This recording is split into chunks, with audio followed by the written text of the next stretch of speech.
So let me ask you a simple question. And that's the reason I was smiling, because the question is, if you are investing in a bond, if you are investing in a bond, what is the risk that you are undertaking? Do you feel you are taking any risk by investing your money in a bond? What do you say? Any risk? Okay, forget about bond. Let us say you invest in a fixed deposit with State Bank of India. Tell me, what is the risk? Is there any risk when you put money in FD with SBI? Is there any risk? Or do you feel it is risk free, that there is no risk at all? Actually, the discussion is with respect to bond, but then as I said, if bond is a bit difficult, let me give you a simple example. Fixed deposit is something that perhaps every household in India has, isn't it? So you have put some money in the fixed deposit with SBI. I'm just asking you, what is the risk that you are taking? Now, don't tell me that the risk will be what if SBI goes broke, SBI becomes bankrupt. I'm not talking about that. That's a very extreme situation. If SBI becomes bankrupt, understand, if SBI becomes bankrupt, then perhaps it's the end of the Indian economy. Okay. End of Indian economy. That is the thing. So I'm not talking about that extreme case that SBI is going bankrupt. That's the risk. No. SBI will remain sound. SBI will remain healthy only. I just want to know, in that situation, what is the risk when you put money in FD? Or do you feel there is no risk at all? My money is safe. There's no risk at all. What do you say? Okay, let me put it in this way, and then I'm sure you will be able to guess it. You are putting money in FD with SBI, and SBI is offering 6% interest. 6% interest. You know what is the risk? Now I'm sure you will be able to understand it. What is the risk? Risk is not of losing the money, that something happens with SBI. SBI goes into liquidation and I don't get any of my money back. No, we are not suggesting that. The risk which is there is with respect to fluctuation in the interest rate. Okay, I put my money today at a rate of 6%, and after 2 days, SBI revises its rates and says that new fixed deposits will be now available at 8%. You put your money at 6%, and now the rate becomes 8%.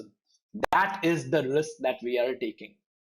This risk is what is referred as interest rate fluctuation risk. Okay, interest rate fluctuation risk, or I can simply say interest rate risk. That is also possible. So rates of interest will fluctuate. That is the risk that you are undertaking when you put your money in a fixed deposit. I invest today. I'm very happy that now maybe for the next 5 years, I'll keep on earning at 6%. And just within few days, the rates are hiked, the rates increase, and now I'm going to suffer a loss because the new FD will pay me 8% while I am stuck with the old FD of 6%. Of course, you can withdraw the money from that FD and you can again make a fresh investment. All those things are possible, but that is possible if it is a fixed deposit. That won't be possible if it is a bond. Okay, that will not be possible if it is a bond. Why? Why will that not be possible?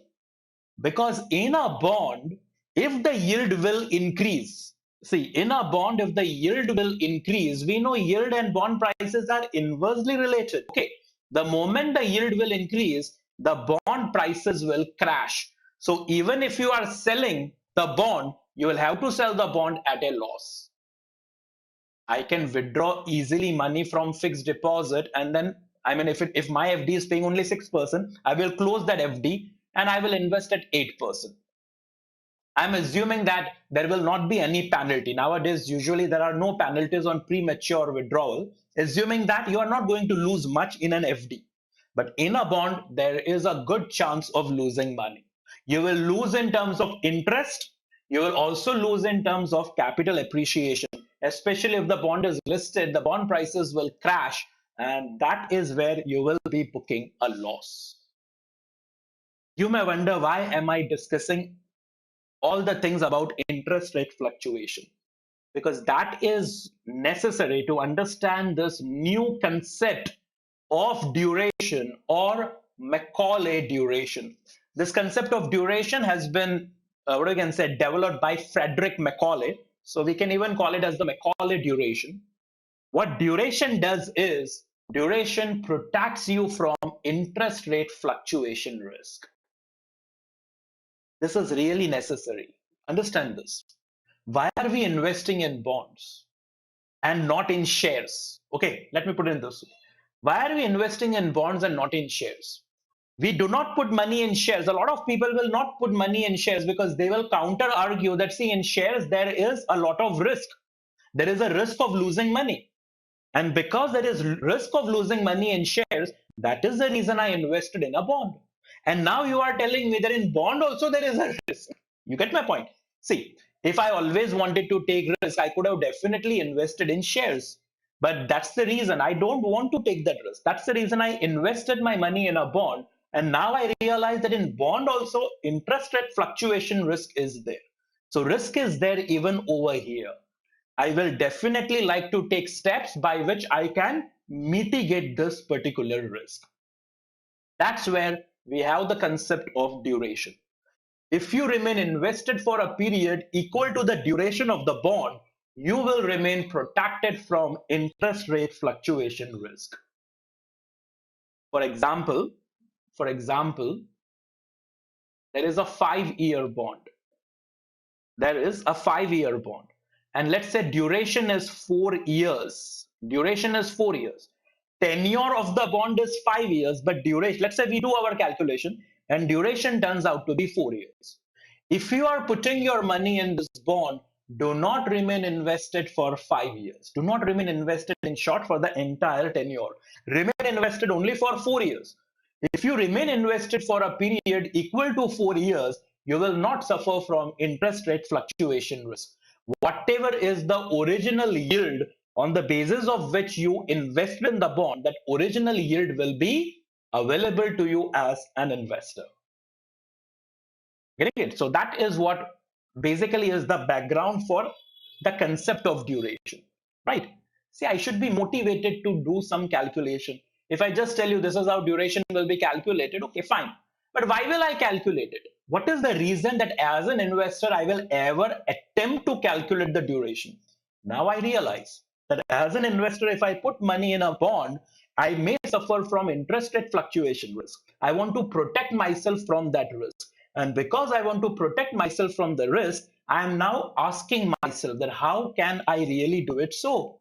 And now I realize I can do it by remaining invested for a period equal to the duration of the bond. Right? Okay. Now, of course, we discuss the main thing, right? What do we really mean by duration? Let's figure that thing out now, that what exactly do we mean by duration? How will I calculate it? Now that I know that what the duration is going to do, the objective is clear. I want to protect myself from interest rate fluctuation risk. Now the next question obviously is, how shall it be determined? What exactly does it represent? Okay. In capital budgeting, you must have done capital budgeting at CA Inter, isn't it? In capital budgeting, we have a concept of payback period. You remember payback period? Normally, capital budgeting discussion starts with payback period only. When we discuss techniques for analyzing capital budgeting, we go for payback period. You know what's the concept of payback period? Let us say the project cost is rupees 10 lakhs. And this project is going to generate cash flow after tax of, let us say, 2,50,000 per annum. Today I will invest 10 lakhs of rupees, and then every year I will be able to recover 2,50,000. So payback will be 10 lakhs divided by 2,50,000, which will turn out to be 4 years. Right? So if I am calculating the payback period, I realize that the payback period will be 4 years. What do we mean by that? By 4 years, we mean that whatever are the internal cash flows that will be generated from the project, those cash flows will recover the cost of the project in 4 years. Very similar to this, we have the concept of duration. Okay, very similar to this. We have a concept of duration.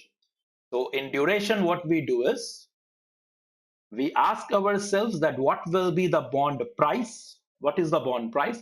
Let us say the bond is available in the market right now at rupees 90. Okay. Then I will find out that what are the internal cash flows of the bond. Once I invest the money, what will be the internal cash flows? Cash flows obviously will be interest and the principal sum of money, isn't it? These are the cash flows that will be generated from the bond. Now ask yourself, how much time will it take for the internal cash flows of the bond to recover the cost of the bond? To recover the cost of the bond. But one more thing we attach, which is not there in the payback period. Otherwise, payback period and the Macaulay duration, both of them will become the same. Okay. Here the argument is when we ask about the duration, I want to know what is the duration. Duration is how long will it take for this internal cash flows to recover the bond price, maintaining the original yield. This is important. The original yield should be maintained. For example, when I invested in this bond, I invested in the bond on the basis of an 8% yield. So when I invested in the bond, my calculation showed that I will get 8% return. Okay, 8% return. So now I will remain invested for a period equal to the duration. If I do this so, I will get my promised 8% return. Interest fluctuation, yields are going up or down, doesn't matter. I will get my 8% return. I become immune to interest rate fluctuations. Yields are increasing, yields are falling, I will get my 8% return. When I remain invested for a period equal to the duration. So as a concept, duration means how long will it take in years for the internal cash flows of the bond to recover the bond price, but maintaining the original yield. In our example, these are the internal cash flows. How long will it take for the interest and the principal sum of money to recover 90 rupees, which is the cost of the bond? How long will it take? But such that 8% return is available. That's the condition. 8% return should be available to me. So what will happen is if my calculations are showing, as I said earlier, the duration is 4 years. That means in 4 years, I will recover 90 rupees of my cost of the bond. I will recover 90 rupees of the cost of my bond, and I will also get 8% return. Since I've already got my promised return, I will sell the bond and exit from the bond. This is what I'll do if I want to remain protected, if I want to remain immune to interest rate fluctuation. So as I said, the concept is very similar to payback. Only thing is in payback, we do not put the condition of maintaining the same IRR. Here I put a condition that no, my yield should remain 8%. Yield is nothing but the IRR of the bond, isn't it? So I want that the 8% return should be maintained. Getting it? So the moment I know I have done my calculations, the moment I know that okay, this is the period for which I should remain invested. Now I can sleep well at night because I know that I'm not taking any risk at all, right? The risk which was there in the bond, which was the only risk respect to the interest rate fluctuation, that risk has been taken care of. Finally, how shall we determine the duration? What is the way of doing the calculation? Okay, I'll show you that now.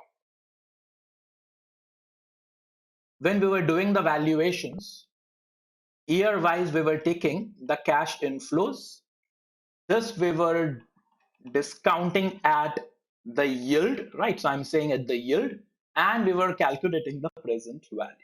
Okay.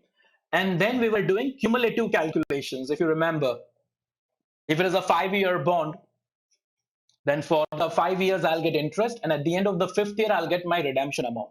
I will discount it and work out the present value. This will be the final value of the bond, isn't it? So that will be the final value of the bond. But when you are calculating duration, you will go year wise. Please remember this thing. This is basically the first step of calculating the duration. Cash flows that will be generated from the bond should be identified separately for each year. Separately. No cumulative calculations will be done when you are calculating the duration. Okay. Then you will take the cash inflows. Let's assume that the cash inflows are 100 rupees. We are assuming face value of 1000 and let's say a coupon of 10%. So these are the cash flows that will be generated. Then I will put the present value factors. Okay, just consider that there are present value factors. And then I'll work out the present value. So present value will be determined by me. Now, the new point. We say that duration means how long will it take in years, isn't it? Just like payback period. We are saying how long will it take in years for the internal cash flows to recover the cost of the bond, right? That means we are basically calculating something which will be ultimately be in years, right? My final answer will be in years because the concept of duration itself is how long will it take in years, right? So what we will do is this present value that you have calculated, it should be multiplied by its corresponding year. Okay, it should be multiplied by its corresponding year. So this present value that you have calculated, it should be multiplied by 1 because this present value is for the first year. This present value which is there for the second year will be multiplied by 2. Similarly, the last one, I will multiply that by 5. So present value into year, present value of each year should be multiplied by its corresponding year. Okay, and then take the total. Also take the total over here.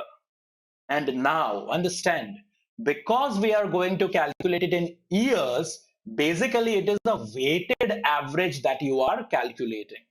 So duration ultimately will be a weighted average. Tell me, how do you calculate weighted average? Forget about duration for the moment. How do we calculate weighted average? Weighted average is understood as total of weighted product divided by total of weight, isn't it? This is how we do the calculation of a weighted average.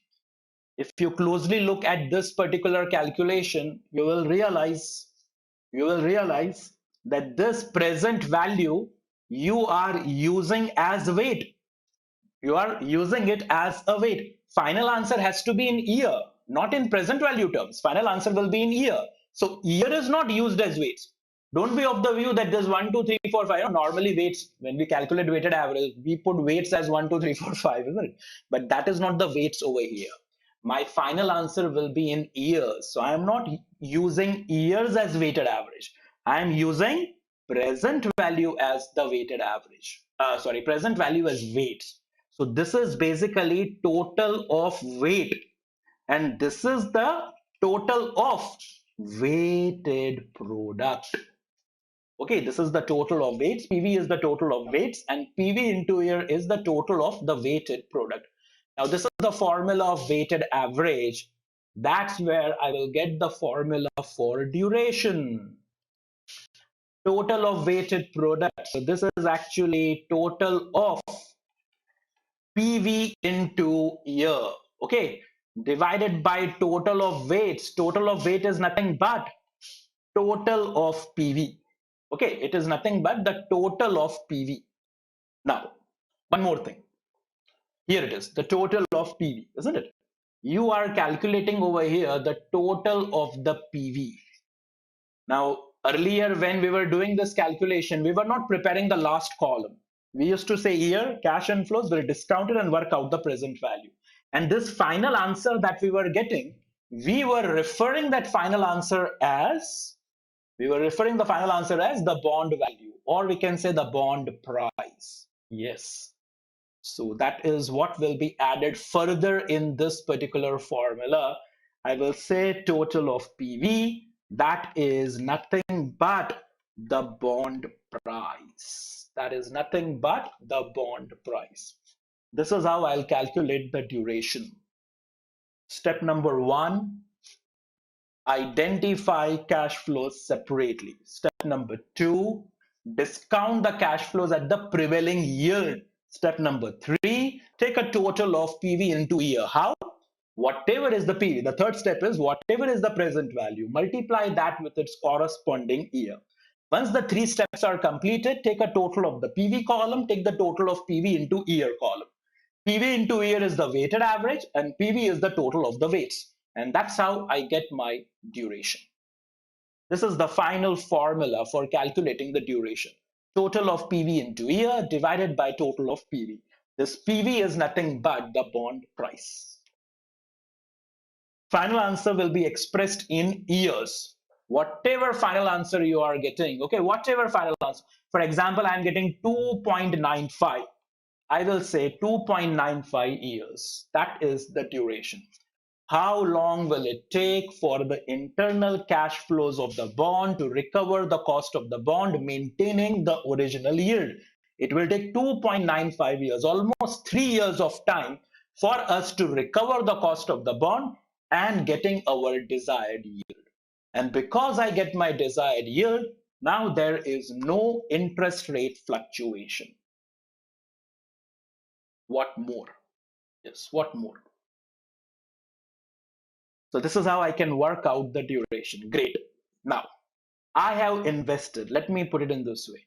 I have invested in a 25-year bond. And now I am asking you, calculate the duration. Calculate the duration, right? 25 years. So what is the first step? Tell me. First step, we have to identify the cash flows separately for every year. That means 1, 2, 3, 4, 5, so on. I have to go up to 25. Then I have to put all the cash flow information here. Then the present value, then the PV, then the PV into year. If I'm using an MS Excel worksheet, then it is fine. I can do this calculation very easily. But in exams, if they give you a 25-year bond and then they tell you that you calculate the duration, perhaps I will leave it in option. Obviously, I'll leave it an option. Who will write for 25 years? 1, 2, 3, 4. I'll have to go up to 25 and I'll have to put all the cash inflow information. Quite possible that 24 figures are the same, right? And then I have to put all the present value factor, then calculate present value 25 times. And then every present value multiplied by its corresponding year, another 25 times I have to do the calculation. Don't forget that total also is to be taken under exam pressure, okay? And then I have to work out the duration. I'm sure you will realize that calculating duration for a bond which has a long tenure manually can be cumbersome. Manually, it can be cumbersome. What is the way out then? There is a way out. Because we have what is known as a shortcut formula. If you want to calculate duration, we have a shortcut formula. Formula is not short at all. Let me give you the warning from the very beginning. Formula is not a short one, but still I'll consider this as a shortcut formula. You know what is the formula?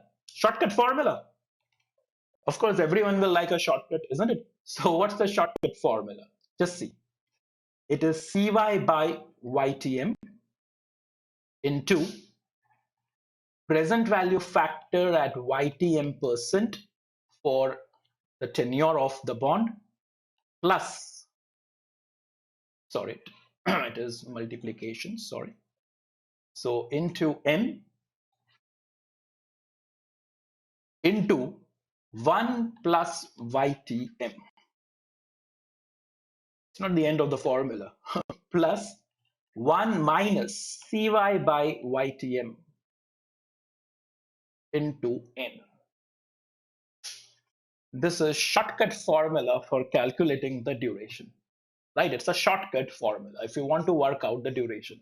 If a bond for 25 years is given, or if they are saying you have invested in a 99-year bond, calculate the duration. 99-year bond. Are you really going to do 1, 2, 3, 4, go up to 99 and then write down all the figures? Come on. Manually, it is going to be so cumbersome. I will use the shortcut formula and work out the duration. So this is the shortcut formula. In case if you are wondering what is CY, CY will stand for current yield, interest yield, if you remember. Okay, I upon MV into 100. You remember that? I upon MV into 100. This is what is the current yield. See, here present value factor is there, but they are saying YTM percent for n number of years. This I can do as a cumulative calculation. So if they had given me 25-year bond, I have to simply find the cumulative present value factor for 25 years. Writing present value factors individually for 25 years will be cumbersome, but writing simply a grand total of the present value factors, that is going to be simple. So this is the present value factor that we will be calculating, and we will feed it into this formula, and it will give me the duration. If they are giving me a bond which has a tenure of 5 years, then perhaps the earlier detailed approach and even this approach more or less will be the same. It will take more or less same time, because in shortcut formula also I have to work out the current yield. For current yield, I require MV. MV is directly given, not given. A lot of things have to be considered when we calculate the duration. So if a short tenure is given, then perhaps I may not apply the shortcut formula. Maybe I'll do not apply the shortcut formula, and I may do the calculation as per the detailed approach. Detailed approach, for 5 years separately, I will write down the cash flows. I will discount it separately. See, for 5 years, I can manage it.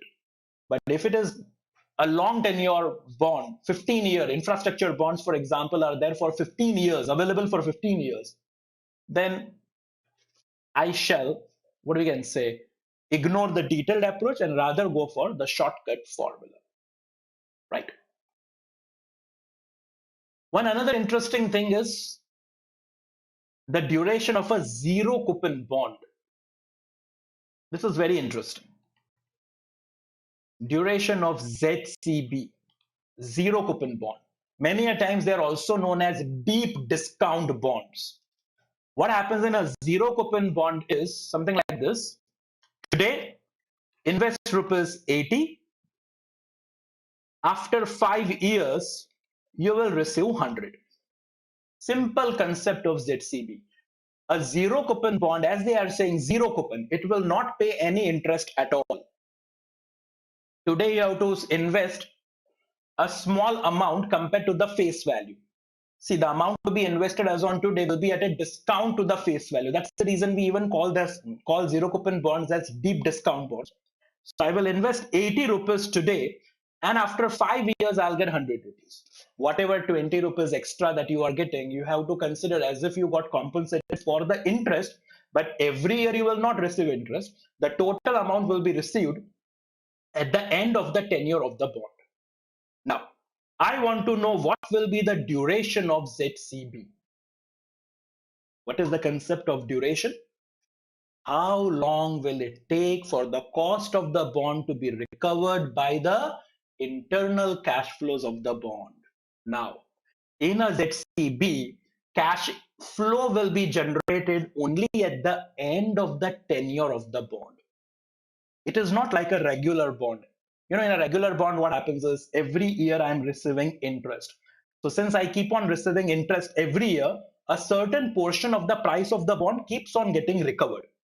But in a ZCB, I will get cash flow only at the end of the tenure. Today, I invest 80 rupees. First year comes to an end, I don't get any money. Second year comes to an end, I don't get any cash. Third year, fourth year, so on. When the fifth year, once it is end of the fifth year, the bond gives me 100 rupees. In other words, I will get a chance of recovering the cost of the bond only at the end of the tenure of the bond. That's the reason. Duration of ZCB will be equal to its tenure. Never calculate duration of a ZCB. By observation, we will say. If they are saying that it is a 5-year ZCB, duration is 5 years. I will not do any calculation at all. Duration is 5 years. You get my point? Because only at the end of the fifth year I'll get cash. That means only at the end of the fifth year, I get an opportunity of recovering the cost of the bond. So obviously the duration is equal to the tenure. But if it is a coupon paying bond, if I am receiving any interest, let's say it's a redeemable bond, and every year I am receiving some interest, then remember, duration will be always shorter than the tenure of the bond. Shorter. It will be shorter than the tenure of the bond. Why? Every year I am receiving interest, and because I am receiving interest every year, I will very soon recover the cost of the bond. For example, if the same bond is there, today we are buying it for 80 rupees, and then let's say every year we are going to receive some interest. Okay, so whatever interest I'm receiving, let's say instead of 5 years it is 15 years. So every year some amount of interest has been received. So every year I'm recovering a part of the cost of the bond. Finally a time will come when I would have recovered the entire cost of the bond. This time will be duration, but this time will be shorter than the tenure of the bond. So in a coupon paying bond, duration will be shorter. How much you have to calculate that, but it will be shorter than the tenure of the bond. But in a ZCB, never do any calculation for duration. For ZCB, duration is equal to the tenure of the bond. And the final point to be discussed over here is duration of perpetual bond. Okay, duration of perpetual bond. Here we have a formula. The formula is 1 plus YTM divided by YTM. This is what will give you the duration of a perpetual bond. 1 plus YTM divided by YTM. If you want to be very elaborate, you can say YTM percentage. Use this formula, you'll get the duration of a perpetual bond. See,